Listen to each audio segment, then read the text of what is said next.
Today we're talking about what things cost in Orlando. Because some things actually do cost less here.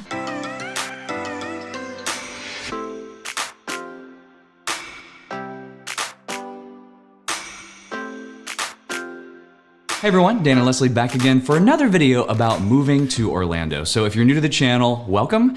We are a family of four that moved our two kids from the center of the country to Orlando to be next to Disney World and follow our passions down here.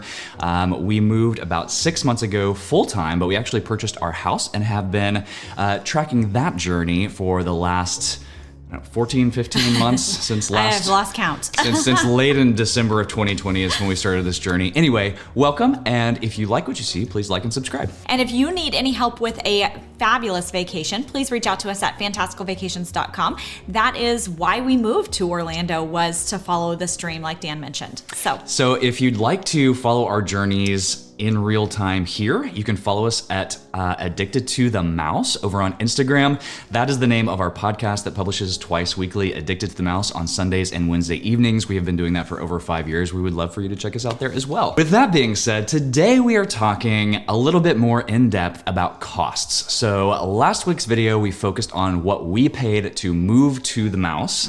Today we're actually diving into what it cost in May of 2022 living in Orlando, and looking at what actually costs more than where we came from and what costs less, because some things actually do cost less here. Shocking, I know. Full disclosure, we did come from Oklahoma, so obviously these prices are comparison, like we're gonna break it down, but it may, like a category that costs more for us may be less for you, or vice versa. It's pretty interesting because what ends up being a huge price increase or decrease for us coming from Oklahoma, I feel like that swing could get less and less if you're coming from one of the coasts. Let's start with utilities. Let's do it. Let's first talk about electricity. So again, we are only talking about our electric provider here in Orange County, right next to Disney World, and that is Duke Electric. Duke Electric is a little more expensive than where we came from. However, because the size of our house and how we use the house, we're actually paying less than we used to. So the way electric providers bill is by the kilowatt hour, and so we're just gonna compare what those costs are.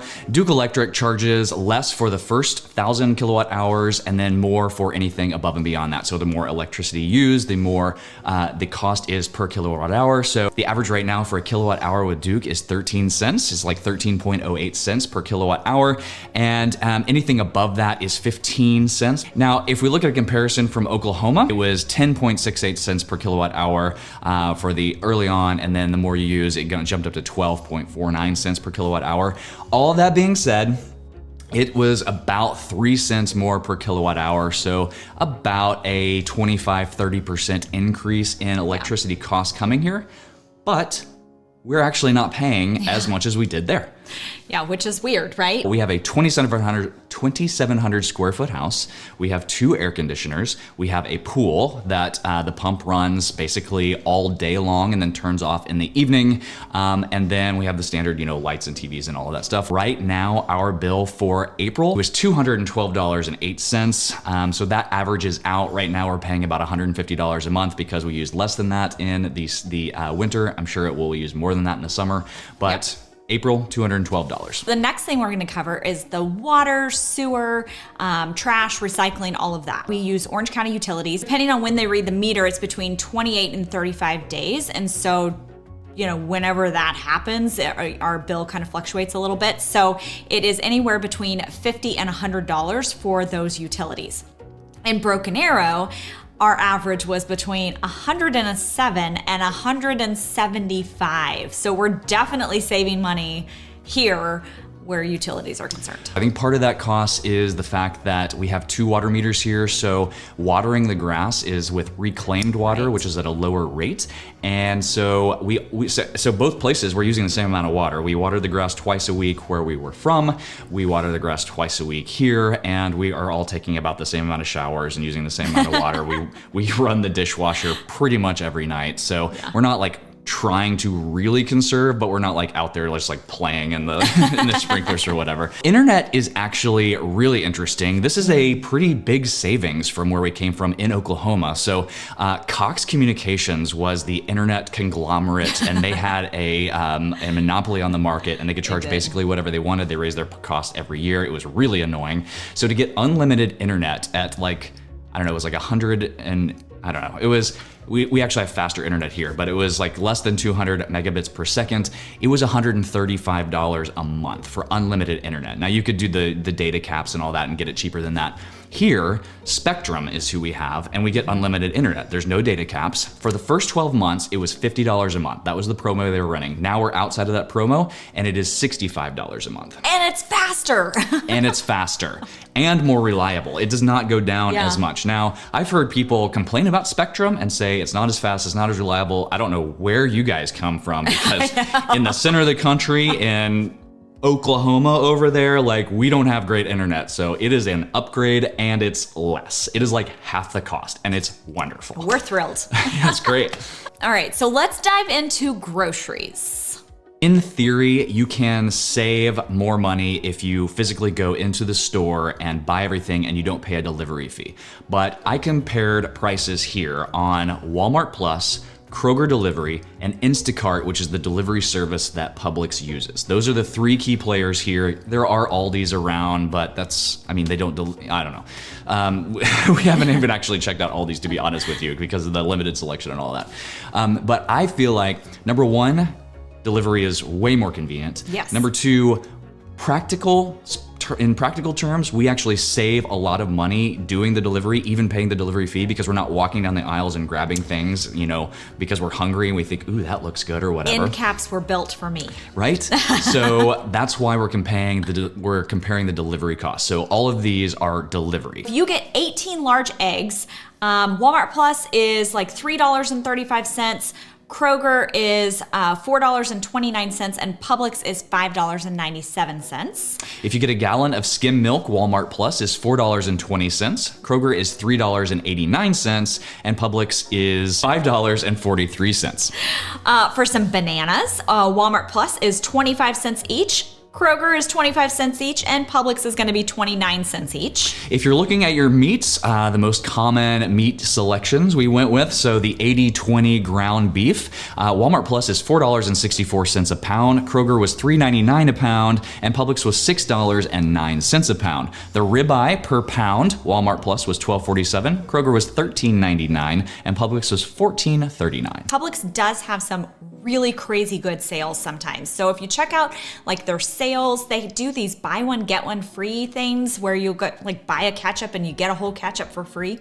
So I mean, those are good to check out. All of that to say, the moral of the story here is you can get groceries fairly inexpensively. We would suggest getting delivery from either Walmart or Kroger, whichever one you feel more comfortable with, and use Publix sparingly. Everything across the board is going to be more expensive at Publix, whether you get it delivered or go into the store. But if you do use Publix, maybe use it for the odds and ends, to fill in things that may be something that Kroger doesn't have. Or the sales. Cars.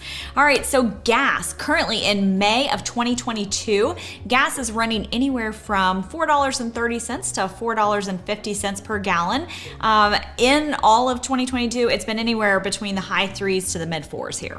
Yep, and I just saw this morning that the average for the United States is $4.45. Right now we're at $4.50 here in Orlando, so it looks like Orlando is following along the average. It's definitely not as expensive as California, but it's also not as cheap as Oklahoma. Oklahoma right now just passed the $4 mark for a gallon of gas. Let's talk about buying a car real quick, because we just did.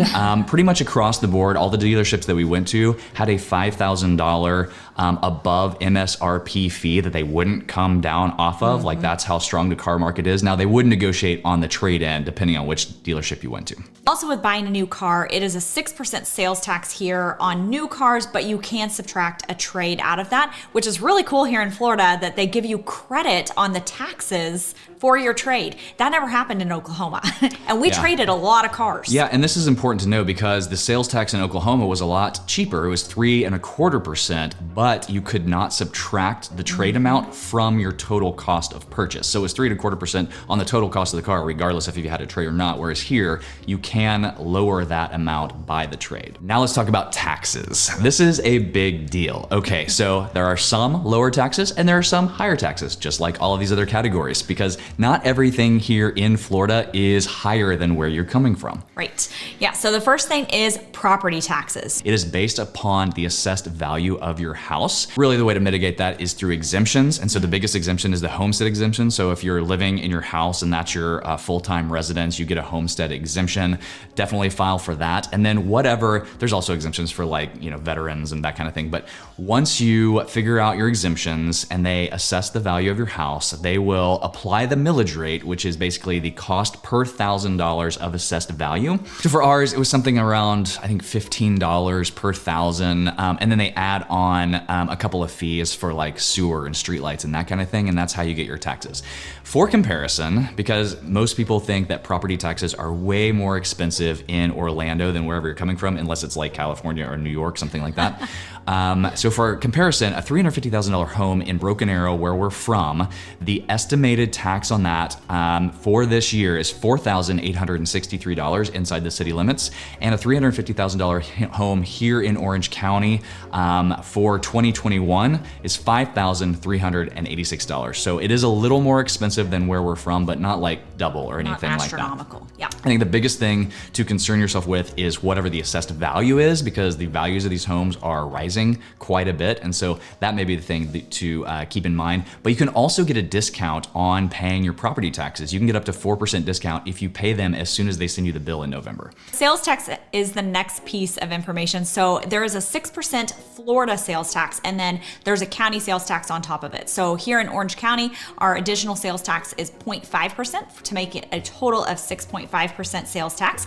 However, there is a 1 penny increase on November's ballot for a vote aimed at improving public transportation in the county. So it could possibly raise our sales tax from 6.5% to 7.5%. Still is better than where we came from, which was like 8 point something. It was like 8.0917 or something. So we're saving a little bit. It was there. over 8%. So even if it goes up a percent, it's still less than Oklahoma, if you can believe that. So Yeah. Sales tax is less. Property taxes are more. Sales tax is less. And guess what? Income taxes, goose egg. Like, there are no state income taxes here, which makes it wonderful. Yes. Okay, real quick, let's talk about insurance. So our auto premium for a 6-month premium went up about $200. We had one car, it was 5 years old, and we have a 16-year-old learner's permit on that driving with us. So it went from a little over $600 to $816 per 6 months. That's what we're paying right now. We have a $500 comprehensive, a $500 collision deductible. So we're pretty well insured, probably a little over insured, but that's what we got. $816. But no, we have a 16-year-old. Right. Insurance is more expensive here. What about property insurance? This is kind of a big one with the hurricanes blowing through. We did not have a problem getting property insurance. We have USAA. I've heard other people do have problems getting and renewing insurance, and then costs are going up and all that stuff. So take this for what it's worth. But if you have USAA, it's a great one to use. We have a 10-year-old home, 2,700 square feet. The rebuild cost is about $509,000. And we have a 1% deductible with a 2% hurricane deductible. That cost for the insurance. Oh, and we do have a 10% deductible sinkhole coverage. So we do have sinkhole Let's coverage. not talk about sinkholes. Anyway, all that to say, our premium for that is $3,969 per year, but we subtract out all of the discounts and everything for like paying on time and not having a claim in forever and having auto insurance with USAA and all that stuff, which is about $1,600. So our yearly premium is $2,331, which I think is pretty reasonable for living in Hurricane Alley. Of course, we came from Tornado Alley, so maybe that is a wash. So maybe your insurance is going to go up considerably, but our insurance stayed pretty close to what it was coming from tornadoes to hurricanes. Yeah. Let's hit some miscellaneous charges. So tolls, there's toll roads everywhere here. Just go ahead and like invest in your ePass or SunPass or whatever. But it is about $4.40 to get from our house to downtown Orlando. We spent $12.94 in April on tolls, but we really hardly ever get on toll roads. We both work from home. We go to the parks. we really try to avoid the toll roads as much as possible. So that might be a little bit different for you. We did mention these before, but in a previous video, pool maintenance for us is $100 per month. Yard service is $100 per month. And pest control, which includes termites and lawn fertilization, is about $110 per month. If you watched last week's video, we said that we paid, it was like $2,400 or $2,500 in pest control the first year. That was the first year. That included like putting in new bait stations for termites, like switching that over. We did a one-time treatment thing that was an extra cost. So the renewal was about half of that. So it's about $110 per month. And I've actually seen a couple of sales on other companies. So we might reevaluate that when it renews next year. But yeah, figure about $100 or so per month for pest control and fertilization. Whew, so there you have it. That was a lot of information. Hopefully this is helpful. We got a lot of good comments that the cost thing was helpful on what it costs to move down. So hopefully taking a look at what current costs are here, just looking at like cost of living stuff, because I mean, inflation is all over the news. So hopefully this is helpful. Let us know in the comments if you'd like to see more of these types of videos. Thanks so much. And if you like these videos, please, once again, like and subscribe to them so you don't miss the next one. We will see you on the next video.